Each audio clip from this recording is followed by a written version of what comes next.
Welcome to Elliott's PT podcast. I'm here to help you find your balance and live your best life guilt-free. I don't believe there is a one-size-fits-all approach for health and fitness. We're all different and we need to find out what works for us. I'm passionate about helping people make realistic, long-term lifestyle changes that they will stick to and they will take with them forever.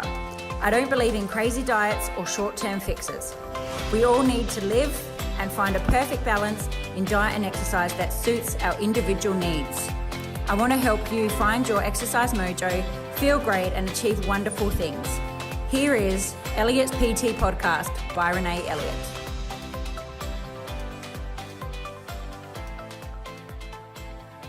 Hello and welcome back to Elliott's PT podcast. So do you have a watch? Do you have a watch that has some form of a tracker or, one that monitors your exercise or your steps, your heart rate? Do you have any of them? They're very popular at the moment. Most people have something of that sort. And I just want to explain today is what the functions of a lot of the watches have and how you can really use it to work out data about yourself. Now, I have an Apple Watch. I have had it for, 4 or so years. I never thought I would really be in love with a watch as what I am. I really love it, and I love the information that it gives me. I have bought watches for people around me. We bought my dad one because it just gives you this piece of information. The reason the main thing for me buying, we have everything Apple, so we're kind of locked into that. But I really like the fall detection. So they have a thing of when you, if you fall, it will detect that you fall. And I'd heard a story about somebody falling, and they were able to find them from their watch. So that was the thing that actually led me to initially buying my watch. But once I got it, I really fell in love with it, and I realized how much information about myself and about my body and about how I'm moving and all that this watch gives me. Now, I like to see everything as we're just looking at data, and we're collating all this data together, and it's giving us information. So it's giving us information about ourselves or how we are and what we're doing in order to get to where we want to be. So depending on what your goal is, whatever you're looking to achieve, any of those things, this is just a great tool that you can use. And if you have one, I really want to make sure, like any type of watch, I'm going to probably explain about the Apple Watch, but if you have a Garmin or whatever other watches you may have, they have very similar Fitbit, whatever they have very similar functions. So it's very similar functions, and you can look at how you can relate this to your exercise or your life or what you're doing. And the Apple Watch is able to, some other things function. It has a fall detection, as I said about before, but it can also tell your heart rate. So it can do low or high heart rate. It can notice if your heart is having irregular rhythms. I actually, when I'm asleep, I don't notice it, but my heart rate goes really low.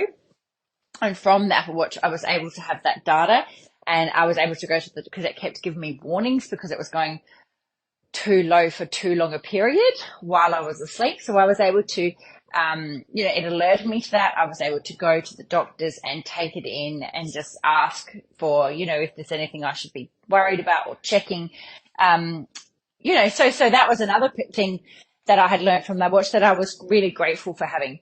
So the biggest thing I want to talk about is, I guess, the exercise component and how you can look at that. So there was someone else that she had a watch, and she's never looked at, she just thought, well, I can see my text messages and answer a phone call, but she'd never really spent that time to look further into that data. And that's the stuff that I'm looking at all the time because it's really, really important. So if you have one of these watches, make sure you have it on all the time. Have it on. You want to start. Number one, it tracks your steps. So we want to look at your steps. And why is this important? Because daily movement is really, really important. And the more that you can, the more that you're moving around, the more you can notice trends. And things change in our life and we don't realize. So things change and we don't really realize. The biggest thing, so last year Cooper broke his leg. He broke his leg, and it changed the dynamics of our family for the 3 or so months that he had a cast on. So he had a cast on for 12 weeks. We then had to obviously be careful with how he moved after. And there was a week, it was a very long period. But my watch, so we are very active people. We spend lots of times going to the parks or the beach, or we are generally out doing stuff like that all the time. When Cooper broke his leg, we couldn't do those things because he was immobile during that period.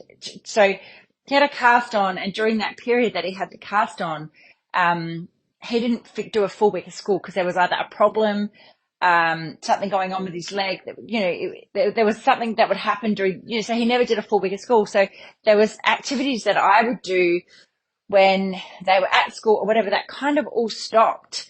And my watch actually gave me a notification. It gives you warning. So it gave me a warning saying, just letting you know your activity has halved. So it picked up, during that period, that my daily activity, so my daily movement had halved. And it was when I got that notification, I was like, shit, I understood why. But I think what happens in life is I think that things happen to you. We get busy and we don't realize these things are happening because we're focused on something else. But I just had this watch to give me a reminder. It's like your daily movement has halved. So I'm still eating the same amount of food, but I'm not moving as much. So, there's a more likelihood that I might end up not feeling great about myself or putting on weight. And then people say, oh, I don't know why. I don't know what's going on. Well, I luckily had the watch that gave me this piece of information. So that's why I love having this data. So it's just data that we can understand how our body's working and understand more about ourselves. So so it gave me this notification that my daily activity had halved. I understood why. I knew there was nothing I could do about it, and that was fine. But it was a great awareness, and it was awareness to think, okay, how can I start moving more around Cooper, around his broken leg, and there's things that I couldn't do, but I could put in a bit of an effort to change things around, which is fine. But I had that, I got the kind of notification. I was like, it was a big aha moment, and I was able to make changes. So that's one thing that's really great. So looking at your steps and your daily movement is a big thing. They, there's all this thrown around about 10,000 steps a day. They ask for people to do. I ask people to do 12. But if you are looking to make a change in your life, if you are wanting to, get up and move more, if you're wanting to start exercising, if you're looking for weight loss, anything, the number one thing you can start to do is start moving more. But you want to know how much you're moving to start off with. So if you're at a desk job, if you're sitting down all day, it blows me away that people get to the end of the day and they've only done 3,000 steps. So it's a great awareness to be like, God, I need to get up and move more. Our bodies need to move. We are not designed to be sitting down all day. And when you start implementing, and you can do it, you can park further away, you can go for a walk in your lunch break, you can, it is all very possible without really impacting your day heavily. So that is something you can do, but having a watch that tracks it, you can look at your steps and you can start to look at trends in your life. You can look at trends in your life and what works for you. If somebody was working at, there's certain members of the class and they have really active jobs. So they work in gardens or cleaning, all those things. So they have really, really high steps. So for them, in order for them to get a change, if they just aimed for 10,000 steps a day, they're doing an average of 20,000 steps a day. So their body's used to that. So they need to do something different in order to get a change for their body. But again, by having the data from your watch, we were able to understand that, and we can adjust and help her make changes to support her lifestyle and where she's wanting to move to. So I would start looking at your daily steps. I'm working with my husband at the moment, and every week I'm writing down how many steps he's done a day. So I'm getting to the end of the week and I'm like, okay, you averaged, I was able to look back through his watch and be like, well, you've averaged these days, you're not quite getting there. You need to look at moving a little bit more during the day. And, again, it's just great information to learn about yourself. And what I ideally want for everybody, I want you to understand all of this stuff so you can understand and balance your life out yourself. Steps is the one you can look at your step count, and every watch generally has that type of tracker. Apple Watch also tells you when to stand. It asks you to stand for a minute every day. So it asks you to stand. So if you haven't been standing if you've been sitting down all day, it will tell you to get up. So it's a great reminder to get a little reminder. It also does mindfulness, have a moment to breathe, those types of things as well, which is all great things to implement into your life and be reminded of. So when you are exercising, so if you're doing an exercise, there is different functions on this watch for different types of exercise, and I'm sure other watches have very similar. But I want to divulge a bit more into that to tell you how you can use this data to understand how you're working out and how to get a better result. Number one, what to make sure you're doing is don't just come to a class or a workout and start working out and not let the watch know that you're working out. So start the watch from when you're working out. It'll notice that you are, it will then track your information from when you are, from what you're working out. So here it will tell, on my watch, it tells your heart rate. It will give the heart rate zones. So when your heart rate is in different zones, different type of workouts will have your heart rate in different zones. And that's, will depend on how hard you're working and again, what you're wanting to achieve. But this is more data. So you will tell your heart rate. It'll say how your heart rate was during your workout. It has different zones of where your heart rate should be. And when you are doing classes such as HIIT, your heart rate needs to be in the very, very top zone. So I think that's the top zone is above 167 beats.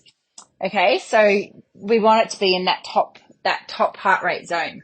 If you are doing a HIIT class and everyone's like, oh, I do HIIT because that gets the best results in the shortest amount of time, but your heart rate's not getting but above 130 beats, then possibly that could be the reason why you're not getting the result you're expecting to get. It's when you can look at this stuff, you can understand where you're going and what you're doing. So, HIIT, we want it to be in that zone. And then you can see how long your heart rate was in that right zone.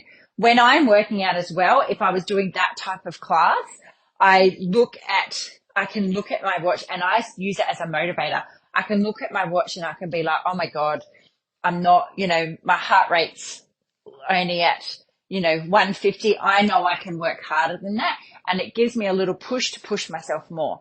So you can use this type of information to challenge you in a class or a group situation.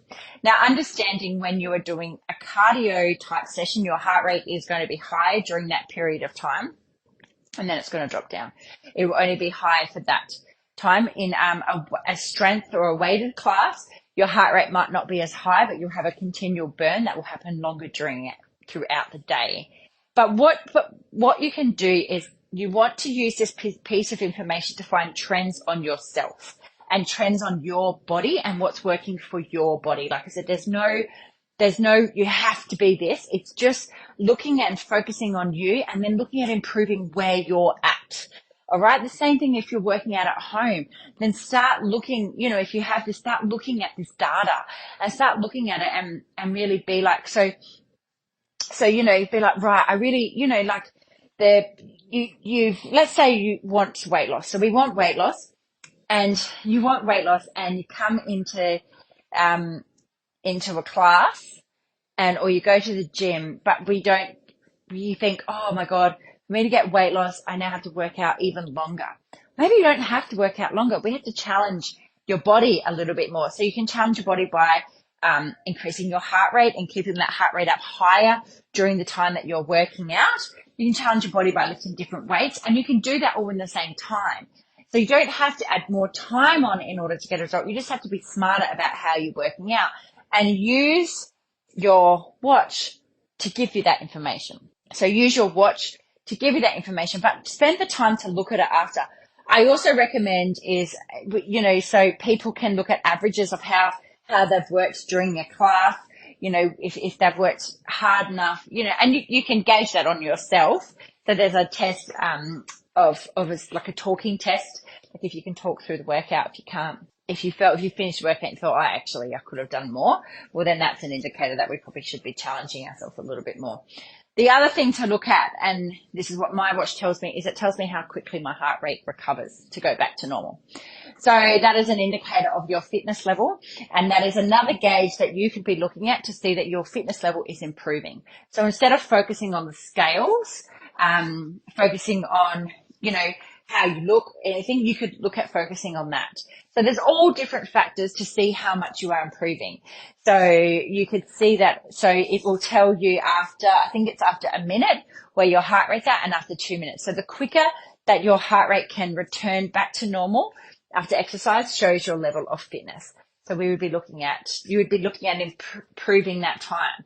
And what I recommend for people is when you're working out, so when we finish our main workout, we will have a stretching session, we'll stretch for 5 or so minutes, but you want to kind of stop the watch there so it doesn't take in the stretching component. You can stop it at the end of the class because you're and then you can look at how quickly your heart rate recovers and all of that after you finish kind of the main, challenging part of your workout.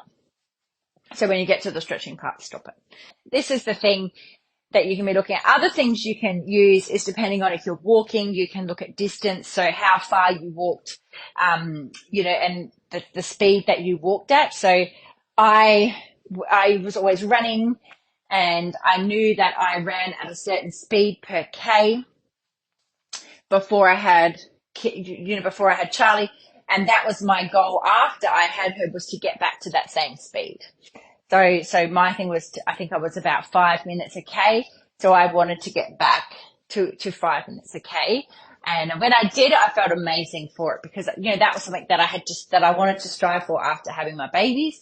And, and I did it. But again, I had data from my, I think I was using an app at the time. So I had data from the app that I knew that was something I could get back to. I knew that's an ability I was at. The same thing. So this is information that the watch is giving you that you can look at. You can see that you're improving because the thing is lots of little things are happening to us in our exercise journey and we forget or we take it for granted and you don't realize.